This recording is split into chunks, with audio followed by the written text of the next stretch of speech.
alors dans le jardin? J'espère que vous allez bien. Contente de vous retrouver pour une nouvelle vidéo. Aujourd'hui, on va voir comment avoir un dracéna en pleine santé et qui grandit vite. Donc c'est une plante assez facile pour les débutants, même ceux qui n'ont pas la main verte. On obtiendra des résultats assez rapidement. Donc moi j'ai acheté cette plante à la base, elle était à peu près haute comme ça. Je l'ai acheté 4 € à Aldi, vous voyez, c'était pas très onéreux.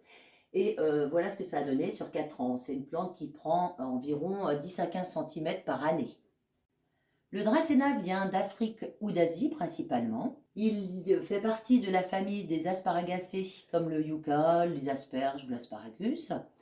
Et il ressemble à un palmier, mais il ne fait pas partie de cette famille-là. Il s'appelle également le dragonnier.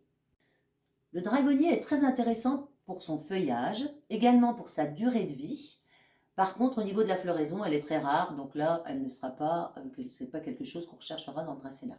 Pour que votre dracéna soit beau, pousse vite et vous dure longtemps, voilà ce que vous devrez faire.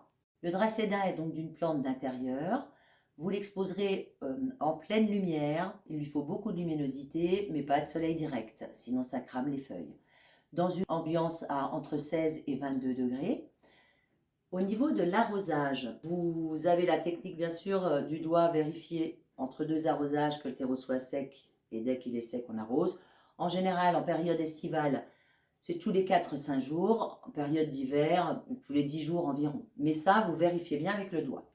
Alors attention à ne pas laisser d'eau stagner dans la coupelle. Moi j'arrose par le haut mais j'enlève le surplus en bas. Et puis, bien sûr, je fais attention à ce qu'il ne soit pas trop arrosé non plus. On laisse sécher le terreau entre 2 arrosages. La variété de ce dracéna est un marginata. On le reconnaît à marginata, pourquoi? Parce qu'il a les bordures des feuilles rouges. L'intérieur est vert et les bordures sont rouges. Et donc, on l'appelle dragonnier de Madagascar. Si vous avez un balcon l'été, vous pouvez sortir votre dracéna. Par exemple, s'il pleut, qu'il y a une petite pluie fine et douce, il adorera. Attention au vent, il n'aime pas les courants d'air. Donc votre dracéna, s'il est en bonne santé, il se peut qu'à la base ici, vous voyez, il y a quelques feuilles jaunes qui pendent et qui finissent par tomber. Mais c'est quelques feuilles. Par contre, si toutes les feuilles retombent, il a un aspect un peu malingre, on va dire. Toutes les feuilles tombent vers le bas, est présent. Il faut absolument s'assurer que le dracéna est assez arrosé. Première chose. Deuxième chose, qu'il n'a pas trop froid, donc en dessous de 16 degrés, les températures, c'est pas bon. Et puis également, s'assurer qu'il n'a pas de maladie. Si vous l'avez bien arrosé et que les feuilles quand même retombent et sont jaunes, c'est qu'il y a peut-être une attaque d'araignée rouge. Dans ce cas, on n'y coupe pas, c'est l'insecticide.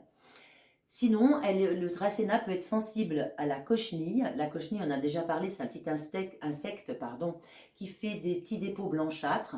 Alors si c'est ça, vous pensez à l'isoler tout de suite. Et puis vous préparez un mélange à base de savon noir et vous nettoyez chaque feuille avec ce mélange. Il faudra également penser à fertiliser votre dracéna. Alors on va fertiliser de avril à septembre, dernière limite octobre. Après, vous laissez tranquille votre dracéna.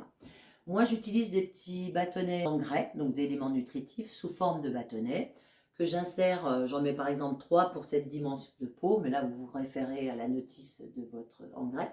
Et puis, pensez à ce que le terreau soit mouillé quand vous mettez vos engrais, sinon, c'est pas bon, ça brûle les racines. Depuis que j'ai mon dracéna, je l'ai rempoté 4 fois.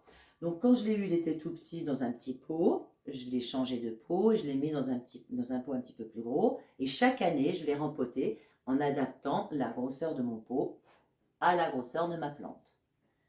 Le rempotage s'effectue en général au printemps, au mois de mars. C'est le plus favorable. Le dracéna se multiplie par bouturage, c'est-à-dire que on va prélever, vous voyez là, il y a 4 tiges. Donc, je vais couper à peu près ici à la base. Quand je l'aurai coupé, je mettrai toutes les feuilles vers le haut. J'en enlèverai quelques-unes. J'enlèverai par exemple, vous voyez, ceci, c'est pour qu'il ait moins de mal à reprendre. Hein. Et je couperai toutes les feuilles là. Donc ça sera supprimé.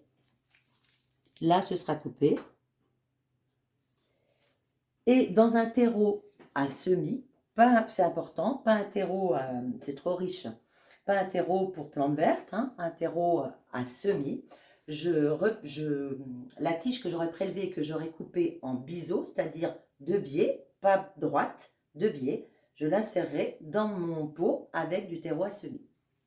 Donc, si vous voulez un joli Dracæna, il vous suffit de respecter ces quelques consignes. Vous aurez donc une plante qui poussera de 10 à 15 cm par an et elle sera en bonne santé. Moi, le mien, là, il fait à peu près 1 mètre.